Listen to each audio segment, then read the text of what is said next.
Sometimes couples come into my office and say, but he should know what I want. Well, how come she doesn't know what I want? Right.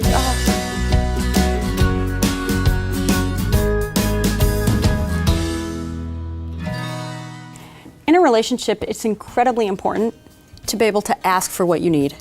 And yet so few of us are good at doing that. I think many of us feel afraid of doing that. We never learned how to do that. How can people learn how to ask for what they need? It is hard. It is hard. It's very hard. And if anyone who is watching, or any of you are anything like me, I am so good at languaging what's wrong. I'm sort of brilliant at negative analysis or critical thinking. I mean, the culture rewards us if we're critical thinkers. So I can pop out those problems, little bullets. But it really, a person who does that really is living in their lower brain often, just going to town on all the problems that need to be fixed. And they can lose the ability to really language what it is that they want. They don't think they deserve to language what they want. And so it is so deadly to a relationship if you're talking about the problems. And so illuminating if you begin to language what you want. So you have to practice. Couples really need to practice that. And a phrase that I have used with all of our children, but it's a good phrase in a marriage too, stay out of the victim place, but ask for what you want. Harville and I are sort of fun impaired, and we sometimes will put on Groucho Marx glasses and try to break out of we like both to analyze, be critical. We'll do something fun, and then really to language what are caring behaviors that we can practice and give to each other, make a list about what we want, and that really is transformational for the relationship. I think if you're having trouble asking for help, I'm a big believer in the whys, and usually it's because there's some meaning that you're making. If I ask for help, I'm weak, as you said in the question. Well, what does weak mean? Where does that come from? And if it becomes a pattern in your life, is it something that you need to look at either with your partner more deeply or a professional? Yeah, and I think some people say often that I don't know what I want, much less know how to ask for it. And so what is really beautiful is that what we all want is buried in our negativity and in our frustrations. And Helen and I talk about that as a wish disguised as a complaint. Interesting. So instead of delivering the complaint to your partner, you convert it. And it's very simple, like, you were late and you didn't get to dinner on time, and when are you going to be? So there's a wish embedded in that, which is not that you just be to dinner on time, but that I can count on you.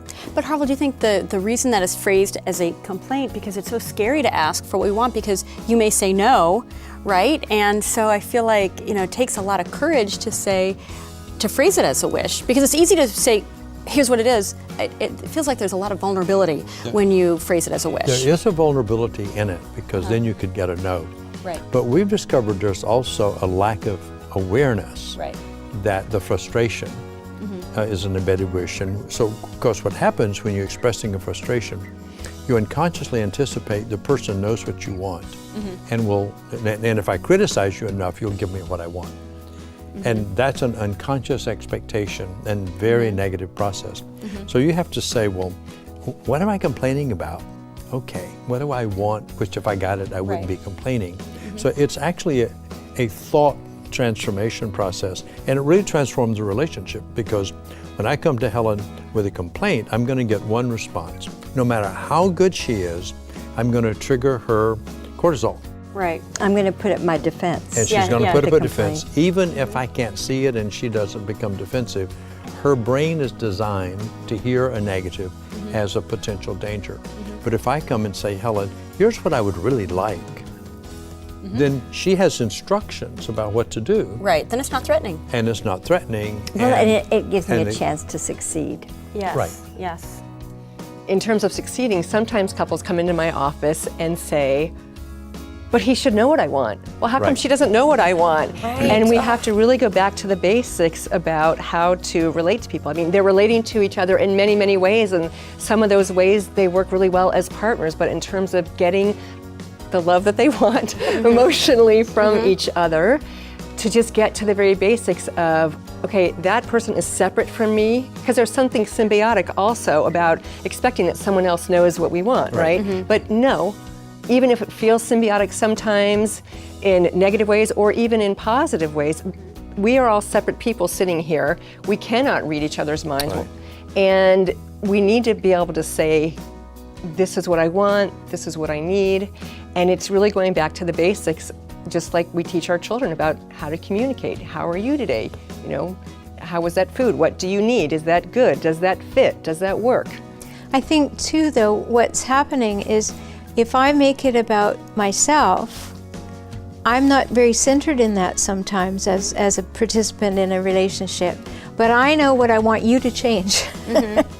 And so I start having to reflect on myself to be able to ask for what I want. And I have to figure that out, because what I know is what I don't want, and it's what you're doing. And I phrase it that way.